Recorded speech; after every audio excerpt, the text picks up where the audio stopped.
I found her coffee mug in my kitchen cabinet. Not hidden, not tucked in the back behind things. Right there, second shelf, between my white mugs and my travel thermos, like it had always lived there. Pink. Ceramic. The kind of mug that has a specific person written all over it.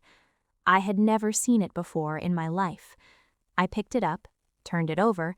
There was a small sticker on the bottom, the kind furniture stores put on display pieces. The sticker had a date on it. 3 weeks ago. A Tuesday. I worked Tuesdays. Long days always. I left at 7 and came back at 7, and in between, apparently, someone had been in my home comfortable enough to leave their coffee mug in my cabinet like they were planning to come back for it. I set it on the counter. I went upstairs. I sat on the edge of the bed. My husband, Ryan, was downstairs watching TV. I could hear the sound of it through the floor, the laugh track of whatever he was watching, steady and oblivious and completely unbothered. I thought about going down there. I thought about holding up the mug and asking the question.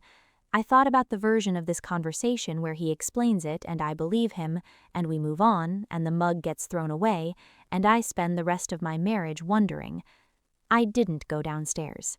Instead, I opened my laptop. If you have ever found something in your own home that told you everything you needed to know before a single word was spoken, hit that like button right now. Subscribe, because what I found over the next 72 hours was so much bigger than a coffee mug, and what I did with it changed everything. My name is Jade Morrison. I'm 34. I have a background in digital forensics, which is the field that examines electronic evidence, deleted files, metadata, digital footprints. I spent 5 years doing it professionally before moving into private consulting. I understand better than most people how much information a person leaves behind without realizing it. Every click, every timestamp, every location ping, every file accessed, every message sent and deleted and thought to be gone. I understood this professionally. I had never had to use it personally, until a pink ceramic mug on a Tuesday. Ryan and I had been married for 6 years. We met when I was 26, when I was still working at a security firm, and he was doing mid-level marketing work that he found boring and talked about leaving constantly. We got married at 28. I bought our house at 29, in my name, a decision I made practically because my credit score was significantly better and it made the mortgage terms more favorable, a decision Ryan had agreed to without much thought because he trusted me, and because neither of us imagined it would ever be a relevant distinction. He was warm. He was funny. He was someone who filled the room with easy energy that made people comfortable. I had loved that about him immediately, and I loved it for years without examining what else came with it. The charm that worked on everyone, the ease with people that never quite had an off switch, the way he moved through every social situation like someone for whom friction simply didn't apply. 6 years in, I had started to feel a low-grade unease that I could not source. Not a specific complaint, just a frequency, slightly off, the way a room smells different when a window has been opened and closed, and you can't quite tell anymore if something came in. The mug gave the unease a shape. I did not confront Ryan that night. I made dinner, we ate, we talked about his day. He was relaxed and normal and present in the surface way he was always present, attentive enough to seem engaged, comfortable enough that nothing flickered. I watched him the way I watch subjects in forensic work, not for obvious signs but for micro-patterns, the small inconsistencies that aggregate into a picture. I saw too.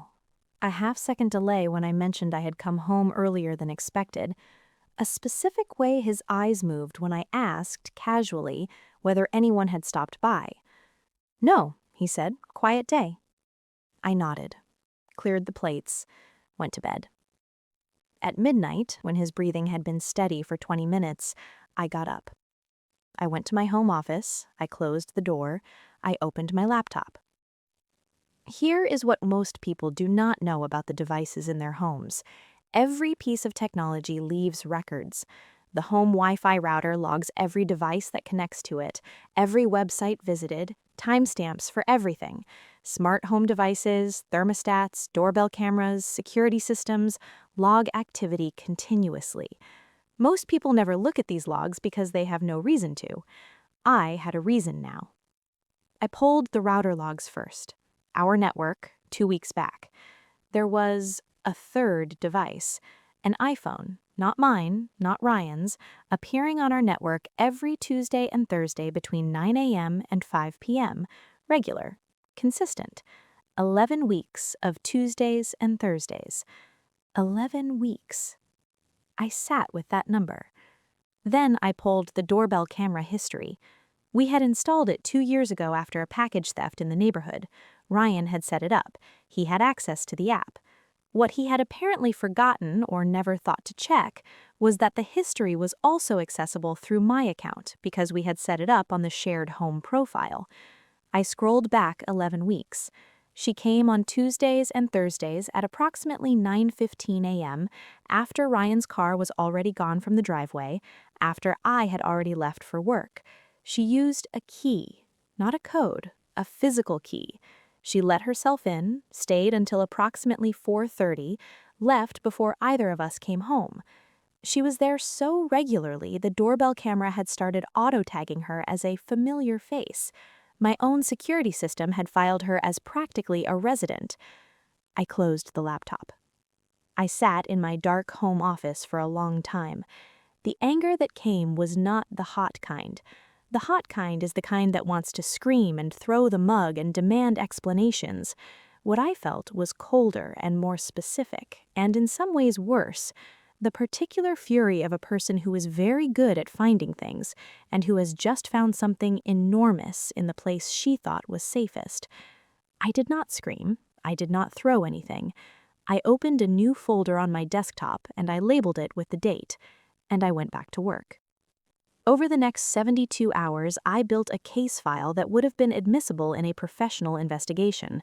Router logs, doorbell footage, timestamps, a reverse search on the phone that had been connecting to my network, which through a combination of professional tools and patience, I was able to tie to a name within 48 hours. Her name was Sasha. She worked in Ryan's industry. Her LinkedIn showed a mutual connection history with Ryan going back 4 years. 4 years. 2 years before I bought this house. 2 years before the doorbell camera. 2 years of whatever this was, running parallel to whatever we were. I called my attorney on day 3. I walked in with the folder. She reviewed it and was quiet for a moment, and then she said, "This is comprehensive." "I know," I said. "What do you want?" I told her. What I wanted was not a dramatic confrontation. I had enough of those in me professionally to know they were satisfying for approximately 4 minutes and strategically useless. What I wanted was precision. What I wanted was for Ryan to understand in the most complete and irreversible way possible exactly what he had lost and exactly how little say he had in the matter. The deed to the house was in my name. I had my attorney draft a formal notice of occupancy change. Ryan had 30 days to vacate. The notice cited the sole ownership of the property, included a copy of the deed, and was delivered to him at work by courier on a Wednesday morning because I knew he had a team meeting Wednesday mornings, and I knew exactly what it would look like when the courier walked in. I was already at a locksmith getting the locks changed when the courier delivered it. Ryan called 47 times between 10 a.m. and noon. I answered on the 48th. "Jade." His voice was doing several things at once. "What is this? What is happening?" "You have 30 days, I said. "You need to talk to me. You can't just—" "I can," I said. "My name is on the deed. My attorney has confirmed it. 30 days, Ryan." "This is insane. We need to have a conversation." "We are having one," I said. "This is it." He came home to new locks and a folder on the kitchen table. My folder. All of it. Router logs, doorbell footage, timestamps, her name, 4 years of a parallel life documented with professional precision. He sat down on the couch. He did not try to deny it. I think the folder made denial feel as useless as it was. "How long have you known?" he said finally. 72 hours, I said. "How long has it been happening?" He looked at the floor. 4 years, he said quietly. I had known. Seeing it confirmed still landed. Did she know about me? I said. Yes. Did you tell her about the house? A pause. Yes. What did you tell her?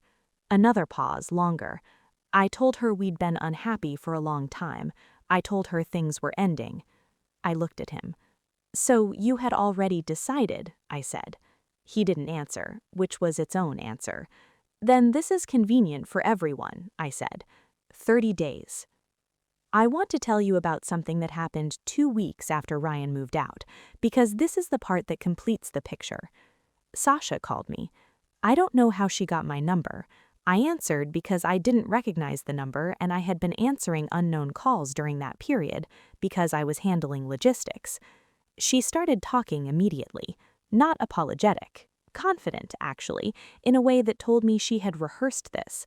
She said she wanted me to know that Ryan had told her I was aware of the relationship, that I had known for years and chosen to stay, that we had an understanding. I let her finish. Then I said, "Can I ask you something?" "Sure," she said. "Has Ryan mentioned whose name is on the house?" Silence. "The house you've been letting yourself into every Tuesday and Thursday for 11 weeks with a key he gave you? Has he mentioned that the deed is in my name, that I own it outright, that he has never had any legal claim to it and left it with nothing because there was nothing for him to take?" The silence was a specific kind, the kind that happens when someone realizes the version of the story they were given is missing several critical pages. "She told me," she started. "I know what he told you," I said. "I have the router logs from when you two were in my house. I have 11 weeks of doorbell footage. I have 4 years of a timeline he was apparently building toward something. Whatever that something was, it did not include him having any ownership of the asset he was probably describing as partly his." He let loose. I heard her breathing. "I'm not your enemy," I said. "I'm just the person with the documentation. Have a good day." I hung up. The divorce was clean because I had made it clean through preparation. The asset situation was simple because the house was mine and always had been, and there was nothing to divide there. Ryan walked away with what he had brought in, which was less than he had counted on. Sasha, from what I understood through people who mentioned it without knowing I was listening, had a different understanding of Ryan's situation after our phone call than she'd had before it. I moved on with my name on my house and my work and my carefully documented life. Some people think forensics is cold work. They think it is about distance and evidence and the removal of emotion from situations that are full of it. They are wrong. Forensics is about truth. It is about refusing to let the story be shaped by the person with the most confidence or the loudest voice or the most practiced explanation. It is about saying, "Here is what actually happened, and here is how I know, and here is why the version you were offering does not hold up." I applied that professionally for years. The day I applied it personally was the day I found a pink ceramic mug in my kitchen cabinet. She can keep the mug. I kept everything else.